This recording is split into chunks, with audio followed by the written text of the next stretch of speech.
All right, 5 videos in one day, even though there's no way they're going to be uploaded like this. It just takes too long to upload and render these suckers. But I thought I should split up the last vlog. 3 of the videos being recorded today were vlogs, but I thought I should split these up just because, you know, if I'm splitting up everything else, I might as well not have each vlog be 100 different topics.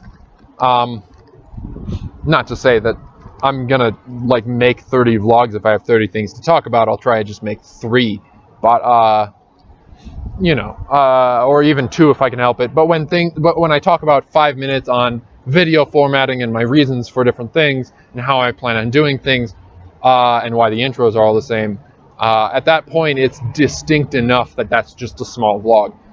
That said, because the video is so small, I'm probably going to slide it in on the same day, or like in between a couple of days that have nothing else, out of any regular schedule, which there isn't one at this point.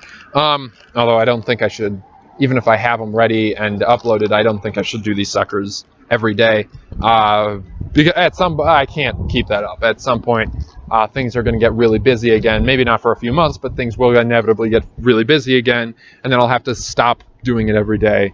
And I don't think people will mind as much if I switch from twice a week or 3 times a week to like once a week at that point, even with all the series. And it probably won't. It'll probably keep twice a week just because of all the different things I can talk about.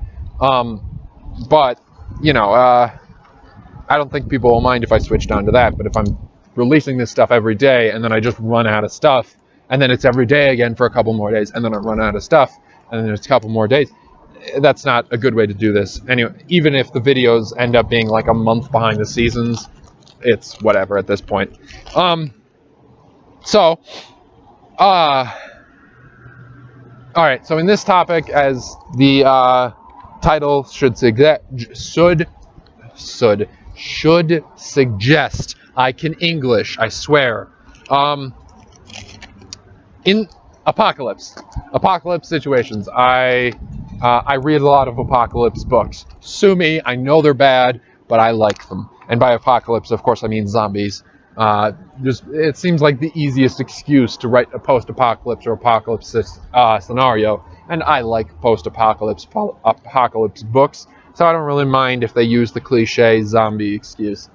You know, you think about it, how many things are going to wipe out society but leave enough people to have some convenient stories going on? Other than zombies, it's like, oh, it's a plague that wipes out 99% of people. That's going to leave enough people too, but that doesn't mean it's any less cliche. It's just not done as much. Anyways, so in these apocalypse stories and movies and books, I mean, there's stuff like The Walking Dead, which is still going on. That's got to be awkward for those guys to have started when the zombie craze was just getting started, and now it's thoroughly over, at least within Hollywood movies, and they're still going on with the zombie show. At some point, that's gonna get awkward to keep producing, but I just like the story, and I know a lot of other people do at this point as well. So in these apocalypse stories, I keep seeing people, they do some really stupid stuff. I know, strong language for this channel, although I guess I did say the H word once, so I'm not really pushing the boundary here. But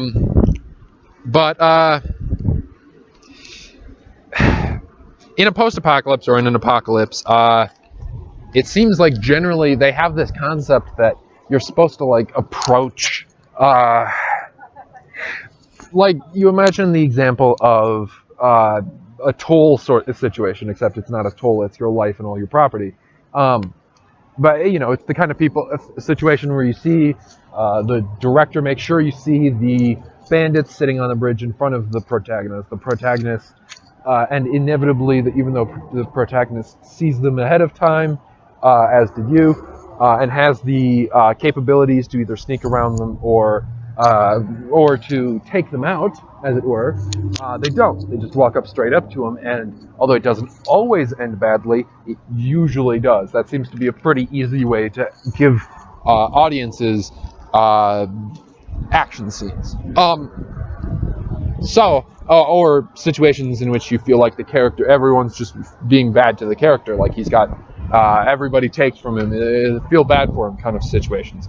I saw it it was a short film I saw recently, which won a whole bunch of awards, and it was like the character saw them and then just kind of walked up to him, and then I guess it was supposed to get the point across that the world is against him, because the guys took all he had, except like his clothes, and they were all ripped up, and you're supposed to feel like, oh, so bad for him. But I just kept thinking, like, you saw them ahead of time. Even if you've got a Batman style I cannot kill, which it was proved later on the character didn't, you can still just wait until nightfall and sneak around them, or at least go into the woods next to you. I mean, even in the situation of it's the one bridge for miles and there's probably another bandit on that other bridge that's 5 miles away, even in those situations, you can still wait until.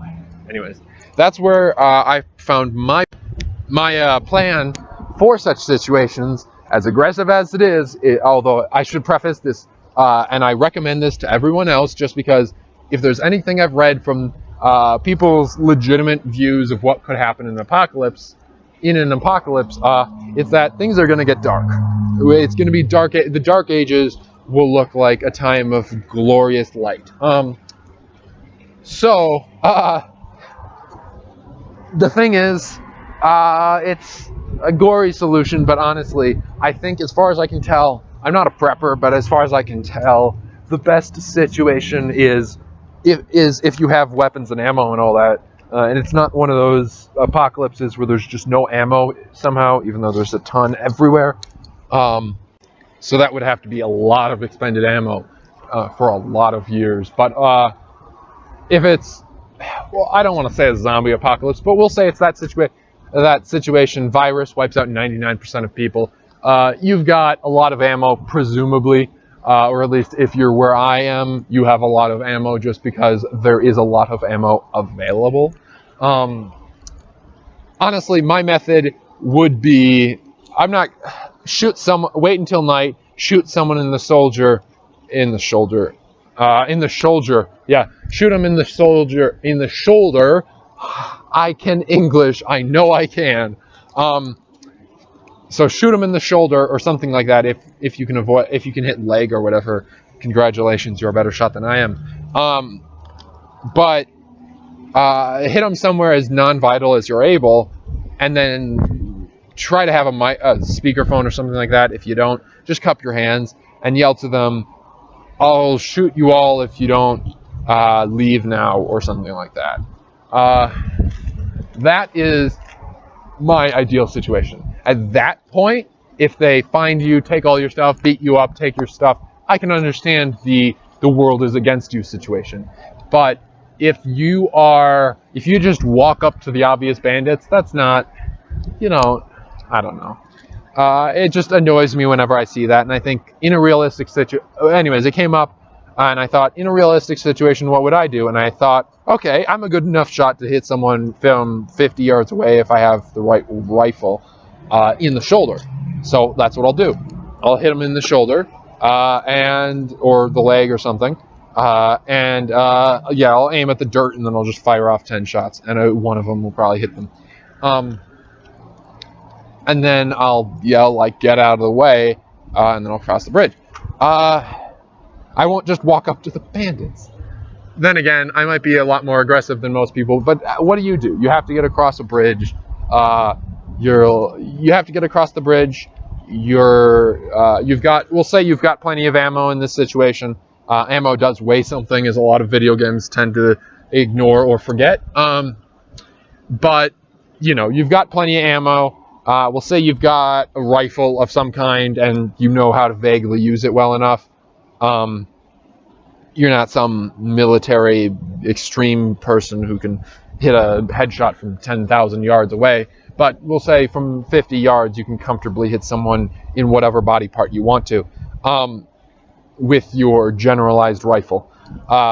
So what would you do? If we'll say it's the bridge situation, it's a highway bridge in the middle of a desert, or yeah, go with that. It's a desert. It's a highway bridge. The river underneath it is too crazy and roiling. You can't do anything about it. The next bridge is a 20-mile trek through the desert, and there's probably bandits there too. So you have to cross this bridge to get from one side of the desert to the other, and there's bandits there. How do you cross the bridge? We'll say there's like 4 bandits. What is your, how do you respond to this situation? If you want, make videos about it and we can have a discussion, or just put it in the comments. So yeah, it's fun to get onto whimsical topics like this, you know, whimsical topics like shooting people in the shoulder, but you know, fantasy or sci-fi situations anyways. Not that apocalypses are entirely sci-fi, but I think they're going to be a little darker than most books portray them to be. So I just want to keep in mind, it's not The Walking Dead, with the craziness that goes on in that show, is well, if you've gotten to season 7, is probably a solid example of what people will actually be like, I think anyways, in an apocalypse situation. Because if you're in a situation where everybody's dying left and right, for most people, it's going to come down to, for me and mine, I will basically just shoot on sight.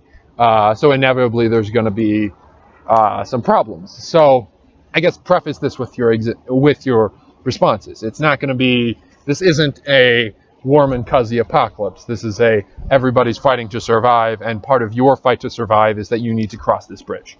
We'll say you need to cross this bridge in the next 3 days, or you'll die for whatever reason.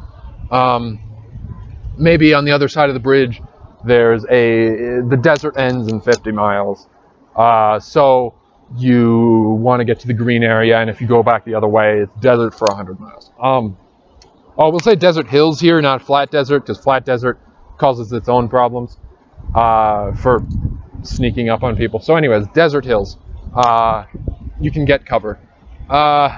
So yeah, put your responses in the comments or make videos and send them to me.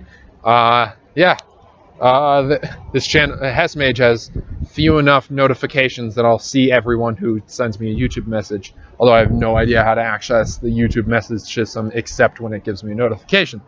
So yeah, put it in the comments most likely. If you want to make a video, yes, I will watch it. You have won the honor of me watching your video. Okay, off the arrogant train here. Enjoy the dogs. All right, so I suppose he's saying goodbye for us.